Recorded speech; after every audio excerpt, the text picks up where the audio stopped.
কোনো পশুর চামড়া দিয়ে আমরা বর্ম তৈরি করি।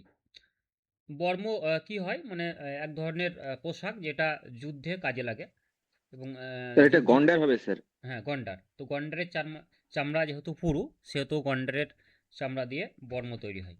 প্রশ্নটা ঠিক এরকম হবে। নেক্সট, চামড়ার রং কালো হওয়ার পিছনে কারণ কি? Sir melanin. Melanin, melanin very নামক গুড। একটি রঞ্জক পদার্থ। মেলানিনের জন্য চামড়ার রং কালো কিংবা ফর্সা হয়ে থাকে। হুম, বেশ। নেক্সট যেটা মেলানিন হচ্ছে যদি যে শরীরে বেশি মানুষের থাকে ত্বকে তবে কালো হবে, আর মেলানিনের পরিমাণ যদি কম থাকে তবে তবে সে ফর্সা ফর্সা। হবে স্যার। মানুষের ত্বকে আহ, কোন ভিটামিন তৈরি হয় সূর্যের আলোতে? Vitamin D. D. Vitamin D. Very good. তার জন্য ছোট শিশুদের দেখবেন তেল মাখিয়ে রোদের মধ্যে রাখা হয়। বেশ। নেক্সট যে প্রশ্ন সেটা হচ্ছে যে মানব শরীরে কি কি লক্ষণ দেখে বোঝা যায় যে রক্তাল্পতা হয়েছে? নখ দেখে বোঝা যাবে, নখ যদি ফ্যাকাশে হয় হুম, অথবা নখ যদি নখটা চামচের মতো চামচের উঁচু হয়ে মতো যায় হয়ে যায়। তবে বোঝা যায় যে তার শরীরে রক্ত অল্পতা হয়েছে স্যার। Very good. আচ্ছা, স্যার মুখ হ্যাঁ বলুন। এছাড়া তার মাথা মাথা ঘোরা রোগটা দেখা যাবে স্যার, এটা হুম, দেখেও বোঝা যায় স্যার। এবার আপনাদের কতগুলো হাড়ের নাম ধরবো সেগুলো বলতে হবে। মানে প্রথমে বলুন তো অস্থি সন্ধি কাকে বলে? স্যার হাড়ের দুই জোড়াকে বা ততোধিক হাড়ের জোড়া সন্ধিস্থলকে জোড়া অংশে একটি অস্থিসন্ধি বলা হয়, মিলনকে অস্থিসন্ধি বলা হয় স্যার। বেশ। এখন কোনয় থেকে কবজি পর্যন্ত যে হাড়টি রয়েছে সেই হাড়টির নাম কি? আলনা ও রেডিয়াস। আলনা ও রেডিয়াস। আর হাঁটুর নিচে থেকে গোড়ালি পর্যন্ত? টিবিয়া ও ফিবুলা। ফিবুলা। Very good. আচ্ছা, মানুষের শরীরের মধ্যে কোন মানে হচ্ছে অঙ্গটা ক্লান্ত হয় না সহজে? হৃৎপিণ্ড স্যার। আচ্ছা, হৃৎপিণ্ড কেন ক্লান্ত হয় না উম, বলুন একজন। ঐচ্ছিক পেশি থাকে স্যার। মাইটোকন্ড্রিয়ার পরিমাণ বেশি থাকার জন্য হৃৎপিণ্ড কখনো ক্লান্ত হয় না স্যার। তাছাড়া আর কি কারণ হতে পারে? পেশি কেন ক্লান্ত হয় একজন বলুন তো। ল্যাকটিক অ্যাসিড জমার জন্য পেশি ক্লান্ত হয় স্যার। হুম, এবার হৃৎপিণ্ডে যেহেতু মানে 100% বা 100% অক্সিজেন নির্ভর, মানে সবসময় অক্সিজেনে পরিপূর্ণ থাকে হৃৎপেশি, তার জন্য হৃৎপেশির মধ্যে ল্যাকটিক অ্যাসিড জমা হতে পারে না। আর ওই কারণে আর মানে হচ্ছে হৃৎপেশি ক্লান্ত হয় না, এটা 1 নম্বর। আর 2 নম্বর হচ্ছে আর একটা হচ্ছে মাইটোকন্ড্রিয়া, মাইটোকন্ড্রিয়া থাকার অতিরিক্ত জন্য, পরিমাণে হ্যাঁ স্যার। মাইটোকন্ড্রিয়া থাকে এবং মাইটোকন্ড্রিয়াকে আমরা কোষের শক্তিঘর হিসেবে জানি। এবং মাইটোকন্ড্রিয়াতে এই ক্ষেত্রে হৃৎপেশির মধ্যে যে মাইটোকন্ড্রিয়াগুলো থাকে সেখানে সবথেকে বেশি শক্তি সঞ্চিত থাকে, প্রায় 30 থেকে 35%। তো এই কারণে হৃৎপেশি ক্লান্ত হয় না। এখন যদি প্রশ্ন করা হয় যে একটি পরিণত ব্যক্তির দিনে কতবার হৃদস্পন্দন হয়? দিনে মিনিটে 72 বার স্যার, মিনিটে। মোটামুটি দিনে দিনে বলুন কতবার সঠিকভাবে বলতে পারবো না। কেউ একজন। প্রায় 1 লক্ষ বারের বেশি, হ্যাঁ, দিনে, একজন পরিণত ব্যক্তির। আচ্ছা, যক্ষা রোগের চিকিৎসা কি একজন বলুন দেখি। ডট। ডট। ডট। আচ্ছা, ডটের ফুল ফর্ম বলুন একজন। Direct observe treatment. Directly observe theory, T for treatment অথবা থিওরি বলা যেতে পারে। ইয়েস। বিসিজি টিকা কি? যক্ষা রোগের যক্ষা হলে বেশি টিকা দেওয়া হয় বিসিজি বাচ্চাদের। ফুল ফর্ম বলুন। ব্যাসিলাস ক্যালামেট গুয়ানি। গুরেন। বেশ। মামস রোগের লক্ষণ বলুন তো কেউ একজন। কি কি লক্ষণ দেখে আমরা বুঝবো যে মামস হয়েছে? গলার গলার সাইডটা ফুলে যায়, হুম, শরীরে জ্বর জ্বর থাকে। হুম। আচ্ছা, মামস এটি জলবাহিত না বায়ুবাহিত? স্যার এটা বায়ুবাহিত। বায়ুবাহিত। বায়ুবাহিত। আচ্ছা, মামস রোগের চিকিৎসায় যে টিকাটি ব্যবহৃত হয় সেই টিকাটির নাম কি বলুন দেখি।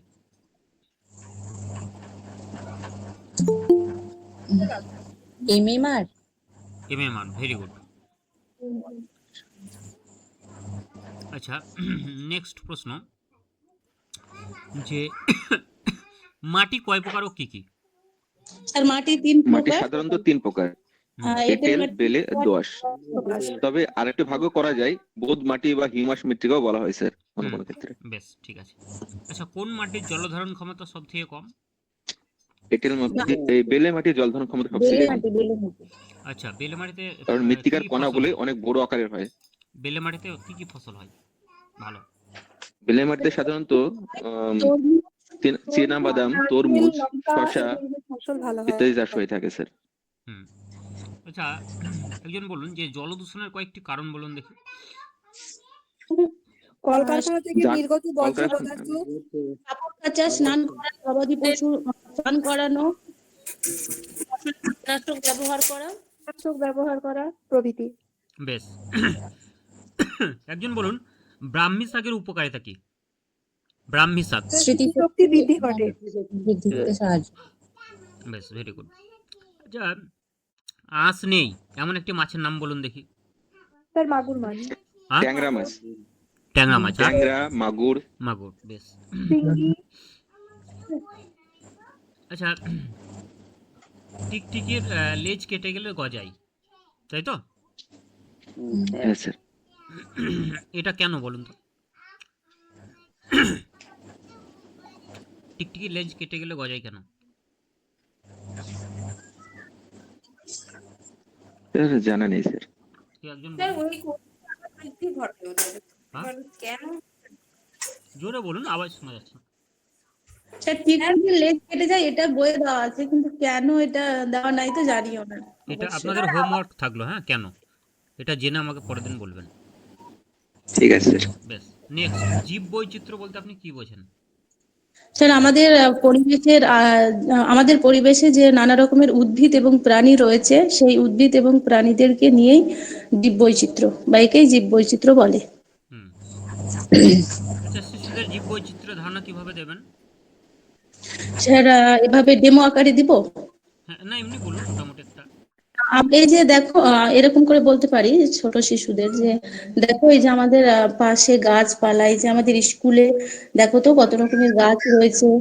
আবার এই যে দেখো আমাদের স্কুলে কিন্তু অনেক রকমের বিড়াল, এই যে পাখি, এই যে আমরাও মানুষেরাও কত রকম কত কিছু রয়েছে, তাই না?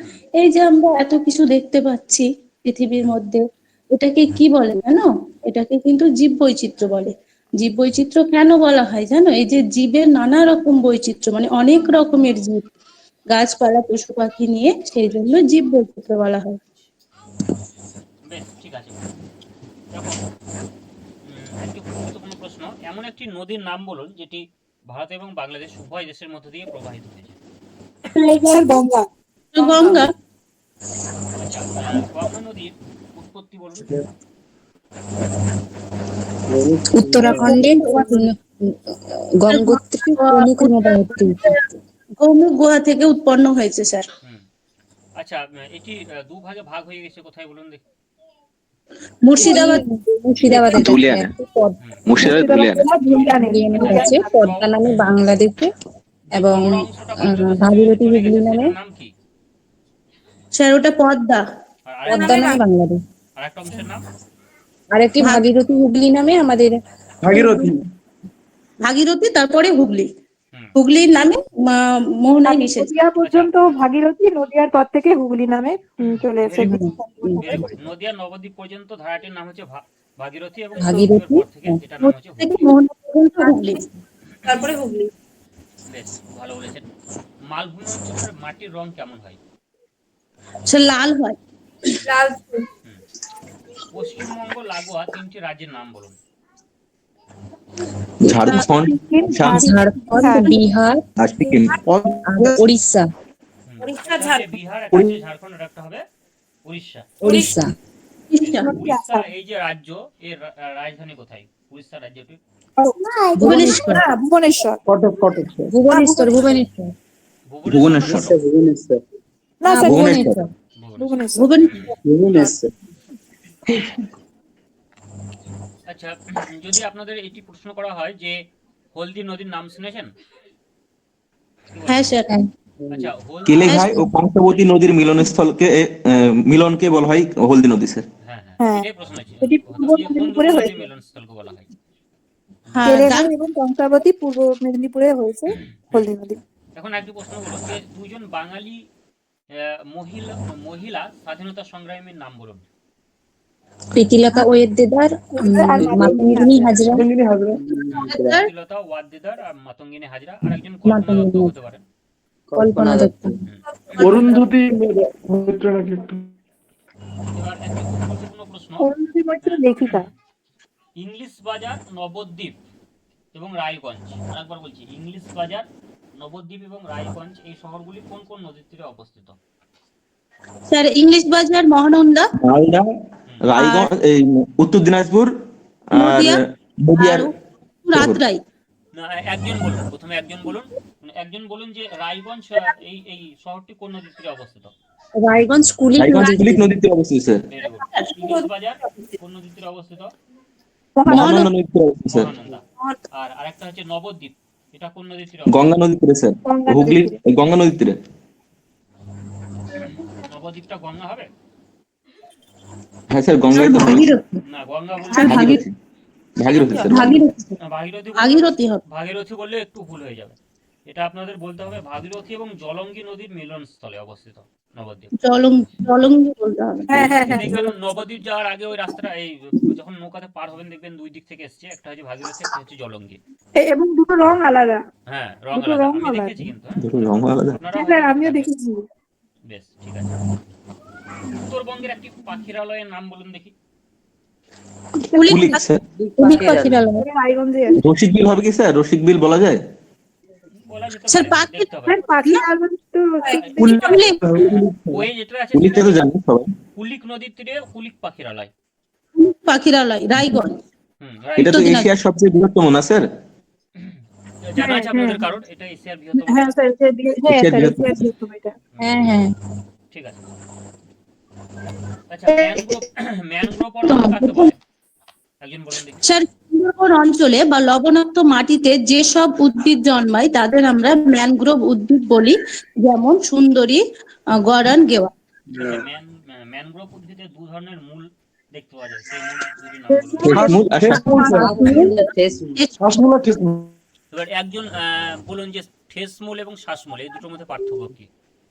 স্যার ঠেসমূল হচ্ছে ঠেসমূলগুলি হলো জোয়ার ভাটার ওই জলের প্রবাহ রক্ষার জন্য, গাছকে নিজেকে ধরে রাখার জন্য যে মূলগুলো হয় সেগুলো ঠেসমূল বলা হয়। অন্যদিকে লবণাক্ত মাটি হওয়ার জন্য গাছ তার শ্বাস প্রশ্বাসের জন্য অক্সিজেনের নেওয়া অসুবিধা হয়, তাই অক্সিজেন নেওয়ার জন্য যে মূলগুলো উপরের দিকে মাটি থেকে বের করে রাখে সেগুলোকে নিউম্যাটোফোর বা শ্বাসমূল বলা হয় স্যার। আচ্ছা, সুন্দরবন অঞ্চলের কয়েকটি নদীর নাম যদি জিজ্ঞেস করে কি বলবেন? মাতলা, গোসাবা, রায়মঙ্গল, পূর্ণি, গোসাবা, মাতলা, বিদ্যাধরী, পিয়ালি। কালিন্দী, রায়মঙ্গল। হুম। বেশ, আচ্ছা, পশ্চিমবঙ্গের মোটামুটি কতগুলি দ্বীপ রয়েছে বলুন তো? স্যার 102টি। 135টি। হ্যাঁ, 135 বইয়ে মনে যেটা হয় আছে তথ্য সেটা হচ্ছে পশ্চিমবঙ্গের অংশটা 135টি দ্বীপ আছে, 135। আর এই রয়্যাল বেঙ্গল টাইগার কোথায় দেখা যায়? সুন্দরবন। সুন্দরবন। মানে ভেরি গুড। এখন যদি প্রশ্ন করা হয় যে নদীমাতৃক সভ্যতা বলতে আপনি কি বোঝেন? একজন স্যার নদীর তীরে যে সভ্যতা তীরে গড়ে অবস্থিত যে সভ্যতা। যেমন হরপ্পা সভ্যতা। যেসব সভ্যতা নদীকে কেন্দ্র করে নদীর তীরবর্তী অঞ্চলে গড়ে উঠেছে সেই মমতাময়ী মণ্ডল বলুন আপনি, এই যে নদীমাতৃক সভ্যতা কাকে বলে? একদম যেসব সভ্যতা নদীর তীরে গড়ে উঠেছে তাকে নদীমাতৃক সভ্যতা বলে। আচ্ছা, নদীমাতৃক সভ্যতার বা নদীর তীরে গড়ে ওঠা সভ্যতাগুলি মানে সুবিধা কি, কেন গড়ে ওঠে? যোগাযোগ ব্যবস্থা ভালো, জলের মানে চাহিদা জল ব্যবস্থা, বন্দরের সুবিধা, যোগাযোগ ব্যবস্থা, ব্যবসা বাণিজ্যের সুবিধা। ব্যবসা বাণিজ্যের সুবিধা আছে। আর যাতায়াতের সুবিধা। প্রথমত নদীকে একটু করে বিভিন্ন চাষাবাদ করতে পারতো উর্বর জমি থাকার জন্য, আর জল পরিবহন মাধ্যম পাওয়া যেত, সেই জন্য নদী তীরবর্তী অঞ্চলে সভ্যতাগুলো গড়ে উঠেছিল স্যার। আচ্ছা, পশ্চিমবঙ্গের রাঢ় অঞ্চল কোন অংশকে বলা হয়? স্যার পশ্চিমবঙ্গের রাঢ় অঞ্চল বলা হয় পশ্চিমের মালভূমি সাধারণত পুরুলিয়া, বাঁকুড়া, বীরভূম অঞ্চল, এইসব বাঁকুড়া জেলাগুলিকে রাঢ় অঞ্চল বলা হয়। রাঢ় অঞ্চল বলা হয়ে থাকে। লালমাটির জল। আচ্ছা, মামাভাগ্নে পাহাড় কোথায় অবস্থিত? বীরভূম। বীরভূমে অবস্থিত। পুরুলিয়া। বীরভূমে স্যার। বীরভূমে। আচ্ছা, রাঢ় অঞ্চল যেটা আপনারা বললেন, যে রাঢ় অঞ্চলের দুটি নদীর নাম বলুন দেখি। স্যার অজয় নদ, দামোদর, ময়ূরাক্ষী, অজয়। অজয়, দামোদর, ময়ূরাক্ষী প্রভৃতি। বলুন দেখি। একটা হবে ময়ূরাক্ষী, একটা হবে অজয়। স্যার দামোদর, হবে স্যার? হুম? এলে ভাই কংসাবতী হবে স্যার। কংসাবতী না, কংসাবতী তো পুরুলিয়া থেকে উৎপত্তি লাভ করেছে। কিন্তু বয়ে তো গেছে মনে হয়, নাকি হবে কি? কংসাবতীটা দেখছি। স্যার আমার মনে হয় রাঢ় অঞ্চল তো একটু ওপরের দিকে, ওই বীরভূমের ওই সাইড গুলোতে যে নদী তিনটে বীরভূমের দিকটাই মূলত রাঢ় আছে, অঞ্চল। হ্যাঁ, অজয়, মীনাক্ষী, দামোদর, এগুলো ভাগীরথীতে পড়েছে, সেটাকে আমরা বলাটা মনে হয় বেশি যুক্তিযুক্ত হবে। কংসাবতী হবে না। হুম, ওকে কংসাবতী হবে না। কংসাবতী স্যার মেদিনীপুরে এইটাই। পশ্চিম মেদিনীপুর জেলায় আমি অবস্থিত কি কংসাবতী। মেদিনীপুর। হ্যাঁ স্যার, ওগুলো একদম নিচের দিকে নেমে বঙ্গোপসাগরে পড়েছে তো। আচ্ছা, বঙ্গোপসাগরে মিশেছে এমন দুটি নদীর নাম যদি জিজ্ঞাসা করে বলবেন। স্যার স্যার, গঙ্গা গঙ্গা, নদী, হলদি, গঙ্গা, প্রভৃতি। অজয়, দামোদর।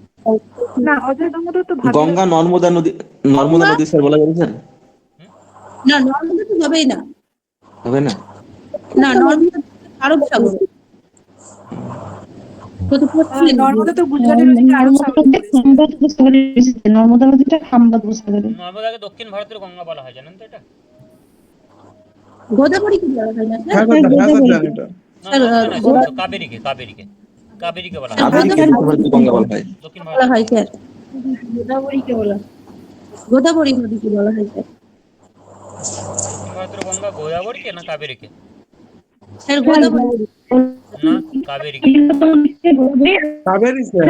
কাবেরী কাবেরী। আপনি গুগল বইয়ে দেখবেন 9-10 সম্ভবত। আমি যতটুকু পড়েছি কাবেরী মনে করছে, দেখে নেবেন। পবিত্রতার দিক দিয়ে কাবেরীকে বলা হয়, আর দৈর্ঘ্যের দিক দিয়ে গোদাবরীকে বলা হয় স্যার। গোদাবরী, হ্যাঁ এটাই জানি, দৈর্ঘ্যের দিক দিয়ে। তো আপনাদের পরিবেশ তো খুব ভালোই পড়েছেন পঞ্চম শ্রেণী। স্যার সাউন্ডটা একটু আস্তে আস্তে স্যার। হ্যাঁ, বলছি পরিবেশ তো খুব ভালোই পড়েছেন, অসুবিধা সেরকম কিছু নেই। তবে আর দুই একটা প্রশ্ন আমি একটু করে নেই। প্রায় শেষের দিকেই চলে এসেছি আমরা বইয়ে। ঝটপট প্রশ্নগুলো করে নিয়েছি, কারণ চার্জ কম আছে। এখানে পেট্রোলিয়াম। আচ্ছা, পেট্রোলিয়াম কিভাবে তৈরি হয় একজন বলুন দেখি। স্যার জীবদেহ নিয়ে বা জীবদেহ মাটির তলায় চাপা পড়ে পেট্রোলিয়াম তৈরি হয়। প্রাণী দেহ, তাই তো?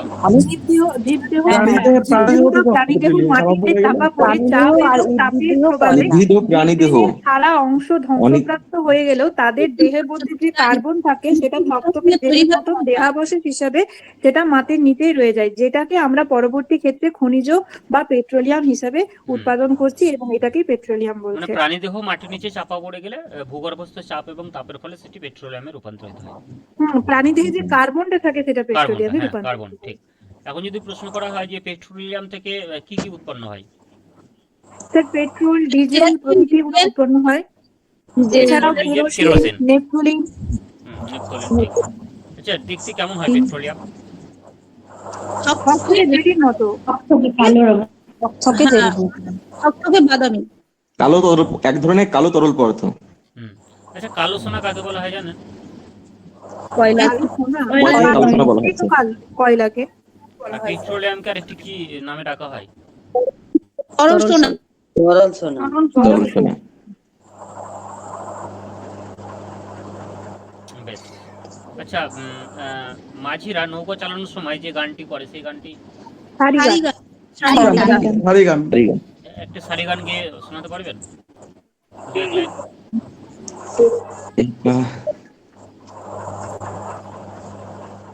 স্যার ওই ফাঁকের মানে কি বলে যে খাঁচার ভিতর কেমনে না, না, পাখি ওটা যায়। সারি গান নাই, ওটা সারি গান ওটা না। বাংলা। ওটা বাউল। ওটা বাউল গান। ওটা বাউল গান তো, ওটা বাউল গান। নাও ছাড়াইয়া দে, ওইটা হবে স্যার। বলুন। নাও ছাড়াইয়া দে, ওইটা। দু লাইন হ্যাঁ বলুন, হ্যাঁ, আমরা নাও একটু শুনি। ছাড়ে গেছে এই গানটা। আচ্ছা, স্টিম ইঞ্জিন কিভাবে তৈরি হয়? স্যার জল ফুটিয়ে বাষ্পে তৈরি করে স্টিম ইঞ্জিন তৈরি হয় স্যার। স্টিম ইঞ্জিনের সাহায্যে মানে কিভাবে স্টিম ইঞ্জিন কাজে লাগানো যেতে পারে? স্যার কয়লার সাহায্যে স্টিম করা হয়, মানে জলটাকে ফুটিয়ে স্টিম করা হয়, স্টিমের সাহায্যে পিস্টনটা যেই প্রেস করা হয় তখন ওই চাকাগুলো ঘুরতে শুরু করে, দিয়ে তারপরে চেঞ্জ হয়। বেশ, ঠিক আছে। আচ্ছা, আমাদের দেশে যাত্রীবাহী ট্রেন সর্বপ্রথম কবে চালু হয়? আমাদের দেশে 1853 সালে 16 এপ্রিল প্রথম চালু হয় মুম্বাই থেকে থানেতে। মুম্বাই থেকে থানে। থানে বেশ, এবার পশ্চিমবঙ্গে কত সালে চালু হয় ট্রেন? 54 সালে, পরের বছর স্যার 1854 সালে। 1853 সালের পরের বছর 1854 সালে। হ্যাঁ, এটা 54 সালে, পথের পাঁচালী, এটি কার লেখা? বিভূতিভূষণ বিভূতিভূষণ বন্দ্যোপাধ্যায়। পথের পাঁচালী সিনেমাটি যিনি তৈরি বানিয়েছিলেন তার নাম কি? পথের পাঁচালী দুজন মানে চরিত্রের নাম বলুন। অপু আর দুর্গা। অপু এবং দুর্গা, তাই তো? ভাই বোন ছিল তারা। হ্যাঁ স্যার। বেশ, এখন হচ্ছে যে সামাজিক পরিবেশ বলতে আপনি কি বোঝেন? স্যার আমাদের আশেপাশে যে বা আমাদের পাড়া প্রতিবেশী নিয়ে বা লোকজন নিয়ে যে সমাজ, তাকে বলা হয় সামাজিক পরিবেশ। আরেকজন বলুন কেউ। সামাজিক পরিবেশ আমাদের বন্ধু বান্ধব আত্মীয় স্বজন এইসব নিয়ে যে আমাদের পরিবেশ থাকে সামাজিক পরিবেশ। বেশ, আরেকজন বলুন মোটামুটি কত কোটি বছর আগে সূর্যের জন্ম হয়েছে বলে ধরা হয়? প্রায় 450 কোটি বছর, 450 50 কোটি বছর আগে। 450 কোটি বছর। আচ্ছা, সূর্যের মধ্যে নিউক্লিয় সংযোজন না নিউক্লিয় বিয়োজন ঘটে চলেছে? নিউক্লিয় সংযোজন ঘটে। নিউক্লিয় সংযোজন, বেশ ঠিক আছে। কেউ বলতে পারবেন নিউক্লিয় সংযোজন কি? স্যার ওই নিউট্রন প্রোটন ওই অনুসারগুলো হতে পারে, ডিটেলসে জানি না। ইলেকট্রন কণা ভেঙে যে তৈরি হয় সূর্যের তাপে। না, ইলেকট্রন প্রোটন নিউট্রনের সংযোজন। মানে যখন মানে যে পরমাণু ভেঙে যায় এবং ইলেকট্রন প্রোটন ও নিউট্রন গঠিত হয়, সেটাকে বলা হচ্ছে নিউক্লিয় বিয়োজন। কিন্তু সূর্যের মধ্যে যেটা হচ্ছে সেটা হচ্ছে নিউক্লিয় সংযোজন। এটা কি একজন বলুন, সায়েন্সের কেউ আছেন? Nuclear fusion. হ্যাঁ, নিউক্লিয় ফিউশন কি?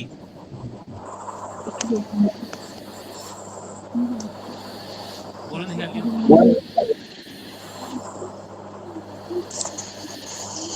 আরেকটি প্রশ্ন ছিল, টিকটিকির লেজ কেটে গেলে আবার গজায় কেন? এটা একজন বলুন দেখি।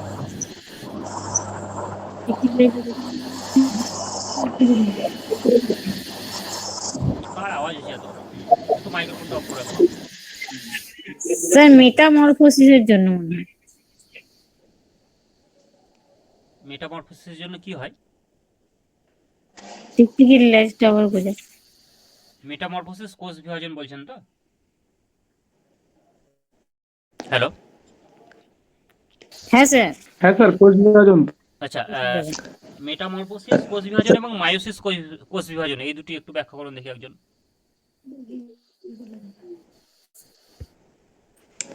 এগুলো 9, 10-এ পড়েছি, এখন ভুলে গেছি, আর পড়া নাই। তিন ধরনের হয়তো কোষ বিভাজন। স্যার মায়োসিস কোষ বিভাজন হচ্ছে মায়োসিস, মাইটোসিস, যে অ্যামাটোসিস। কোষ বিভাজন প্রক্রিয়ায় মানে মাতৃকোষের যে অপত্য তৈরি হয় সেটি মাতৃকোষের ক্রোমোজোম সংখ্যা অপেক্ষা 4 গুণ হয়, মানে 4টে অপত্য সৃষ্টি হয়, সেটি হচ্ছে meiosis. Meiosis, very good. Meiosis যেমন শুক্রাণু এবং শুক্রাণুর মধ্যে হয় সম্ভবত। হ্যাঁ, আর উন্নত প্রাণী কোষে এটি হয়, জনন কোষে। আর যদি এই যে আর এই যে আরেকটা কি বলেন ভুলে গেলাম, মায়োসিস আর মাইটোসিস। সেটা হচ্ছে মানে মাতৃকোষের যে ক্রোমোজোম আছে সেখানে পুরো মাতৃকোষেরই সদৃশ অপত্য তৈরি হয়, তাই একে সদৃশ বিভাজনও বলা হয়। Very good. আর মায়োসিসে হচ্ছে হ্রাস বিভাজন, মানে যেহেতু কমে যায় তাই সেটা হ্রাস বিভাজন। আর মাইটোসিস হচ্ছে সমবিভাজন, সদৃশ বিভাজন। আরেকটা হয়, ওটা মনে পড়ছে না নামটা, কেউ বলতে পারবেন? অটোজোম বা এই ধরনের কিছু একটা ছিল না? সেটা হচ্ছে অ্যামাইটোসিস, মাইটোসিস আর মায়োসিস। ঠিক ঠিক, অ্যামাইটোসিস, এটা বলুন দেখি আগে। অ্যামাইটোসিসে হচ্ছে মনে পড়ছে না ঠিক। বেশ, একটু দেখে যাবেন এগুলো, হ্যাঁ। আর ওই পাথরকুষ্ঠ কি আমি বলেছিলাম আগের দিন, আশা করি আপনারা জানেন। পাথরকুষ্ঠ একজন বলুন দেখি। Stone cancer. স্যার স্টোন পরিবেশ নাইট্রোজেন ডাইঅক্সাইড এবং সালফার ডাইঅক্সাইড এইসব গ্যাসগুলো যখন বেশি পরিমাণে বেড়ে যায়, তখন বৃষ্টির জলের সঙ্গে, বৃষ্টির জল যখন হয়, তখন বৃষ্টির জল আগে যখন নেমে আসে এইসব গ্যাসের সঙ্গে ওই বৃষ্টির জল আর এইসব গ্যাসগুলি মিলিত হয়ে বিক্রিয়া করে হুম যে অ্যাসিড বৃষ্টি হয়, অ্যাসিড বৃষ্টির কারণে তোর উপর মার্বেলের যেসব স্মৃতিসৌধ বা সাদা মার্বেল। স্থাপত্যগুলো আছে সেগুলো ক্ষতিগ্রস্ত হয়। হুম আর এই যে ক্ষতিগ্রস্ত হওয়াটাকেই আমরা স্টোন ক্যান্সার বলে থাকি স্যার। Very good. বেশ, আজকে মোটামুটি পরিবেশ কমপ্লিট হয়ে গেল পঞ্চম শ্রেণীর। আর আগের দিন আমরা চতুর্থ শ্রেণীর কমপ্লিট করেছিলাম। এখন পরিবেশ তো হয়ে গেল। আর আপনাদের আর কি কোনো সাবজেক্টের মানে কোনো ক্লাসের কোনো সাবজেক্ট নিয়ে আলোচনা করতে হবে, কোনো বই নিয়ে? বাংলা স্যার পরিবেশের ওই সূর্যগ্রহণ, চন্দ্রগ্রহণ, অমাবস্যা, পূর্ণিমা, স্যার এইগুলো একটু হ্যাঁ, এগুলো একটু আছে, এগুলো আপনারা জানেন, একটু রেডি করে রাখবেন ওই ডেমোগুলো। হ্যাঁ, জোয়ার ভাটা, জোয়ার কখন হয়, ভাটা কখন হয়, একজন বলুন দেখি। স্যার জোয়ার হয় যখন চাঁদ এবং পৃথিবী এক সরলরেখায় চলে আসে, হুম তখন চাঁদের আকর্ষণে পৃথিবীর জল ফুলে ওঠার যে ঘটনা, সেই ঘটনাকে জোয়ার বলা হয়।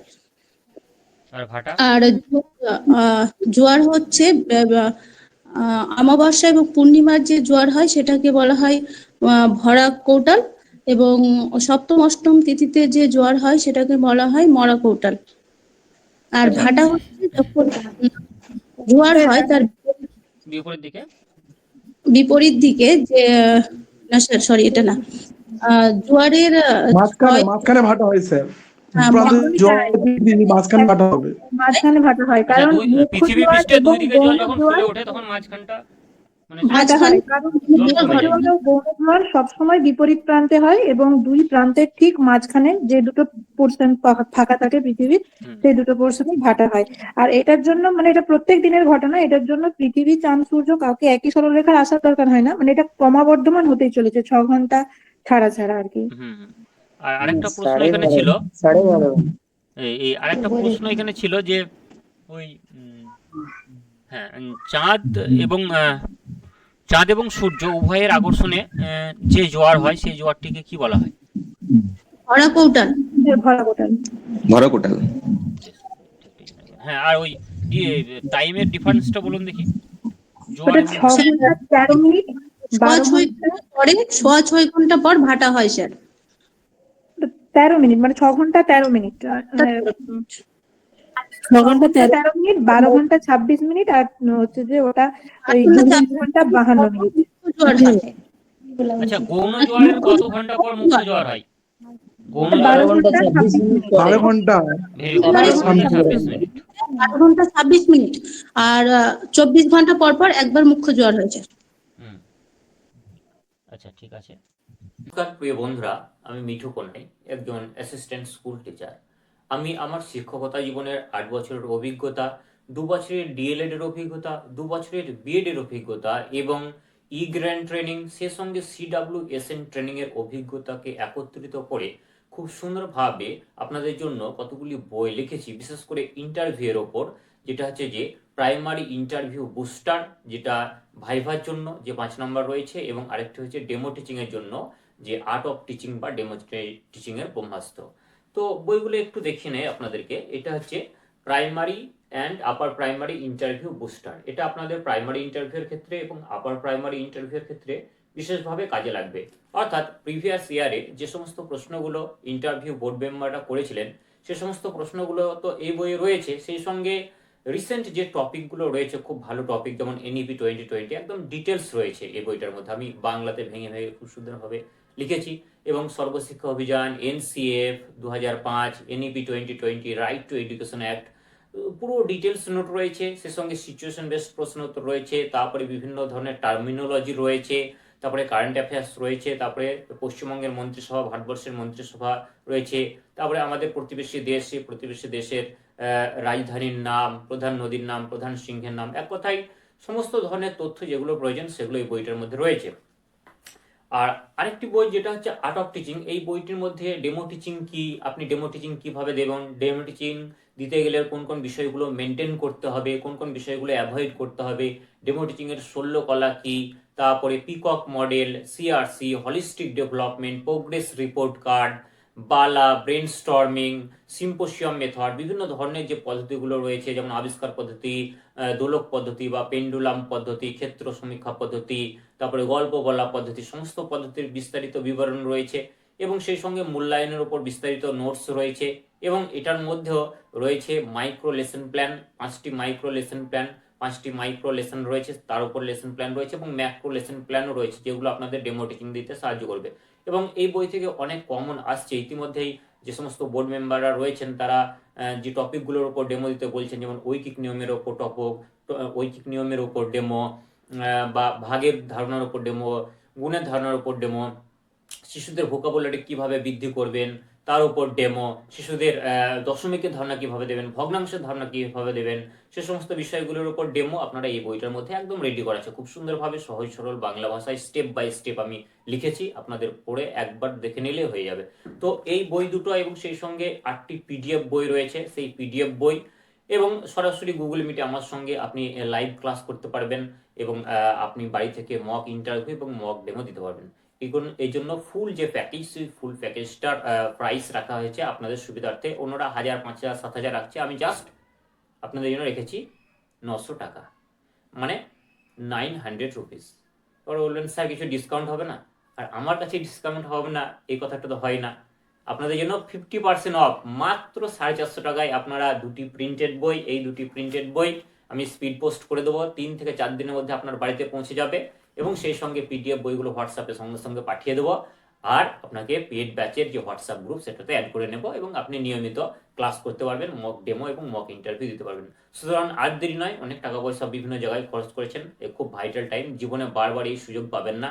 খুব কষ্ট করে টেট পাস করেছেন, সামনে ইন্টারভিউ, এই ইন্টারভিউ আপনাদের চাকরিটা ছিনিয়ে আনতেই হবে। তার জন্য 0.0 বা 0.01 যে নাম্বার, তার ডিফারেন্সে কিন্তু আপনি অনেক জনের পেছনে চলে যাবেন। সুতরাং কোনো ধরনের আপনি মানে চান্স হাতছাড়া করবেন না। সম্পূর্ণভাবে আপনাদের প্রিপারেশনকে রেডি করুন এবং আমার সঙ্গে জুড়ে থাকুন এবং বইগুলি খুব শীঘ্রই আপনারা অর্ডার করতে পারেন হোয়াটসঅ্যাপের মাধ্যমে। আমার হোয়াটসঅ্যাপ নাম্বার 8597354342, অথবা আমার ওয়েবসাইটে গিয়ে আপনারা ওয়েবসাইট ভিজিট করে যে কোনো বই অর্ডার করতে পারেন, 1টি বা 2টি বা ফুল প্যাকেজটা আপনারা নিতে পারেন। তো প্রত্যেকে আপনারা ভালোভাবে প্রিপারেশন নেন এবং আপকামিং ইন্টারভিউ খুব সুন্দরভাবে নিজের পারফরমেন্স দিয়ে একদম 10-এর মধ্যে 10 ছিনিয়ে আনুন এবং চাকরিটি আপনারা পেয়ে যান এবং আপনাদের যে আজন্ম লালিত পালিত স্বপ্ন, সেই স্বপ্নটি যাতে সার্থক হয় তার জন্য আমি ঈশ্বর, আল্লাহ, গড প্রত্যেকের কাছে প্রার্থনা এবং দোয়া করি।